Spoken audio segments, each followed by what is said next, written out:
Салам достор, сиздер менен Анварбек Ашимов. Видео жакса лайк басып, комментарий жазып, жана каналга катталыңыздар.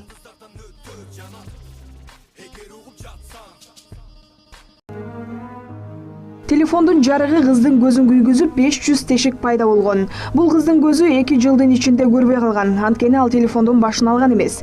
Бул Тайвандын 25 жаштагы жашоочусу Чен болгон. Ал 2018-жылы көзүнүн абдан ачышып ооруганынан ооруканага барган. Көзүнүн актарына майда кан тамырлар толуп, көзү кыпкызыл болуп чыккан. Доктор текшергенде анын бир көзүнүн көрүүсү 60%га түшүп, экинчи көзүнүн көрүүсү болгону 30% болуп калган. Анын себеби телефондун жарыгын азайтпастан узак убакытка колдонгондон келип чыккан дешкен. Кыз жарыкта да, үйдүн ичине киргенде да максималдуу жарыкты түшүрбөй колдоно берген. Докторлор анын көзүнөн 500 микро тешиктерди табышкан. Алар телефондун моделин аташкан жок. Чен 6 айдан бери дарыланып жатат. Көзүнүн көрүүсү жакшы болуп калды, бирок толук айыкпай турганын докторлор ага айтышкан. Профессор офтальмолог кеңеш берет. Телефонду максималдуу жарык менен 2 саат колдонгондон кийин көздөр кызарып, кургап чыгат. Жогоруда кыздын тагдырын кайталап калгыңыз келбесе, смартфонуңуздун экранынын жарыгына дайыма көңүл буруңуз. Кечинде жарыкты 20%га чейин азайтып койсо жетиштүү болот. Ал эми күндүн нуру тикелей тийип турганда гана жарыкты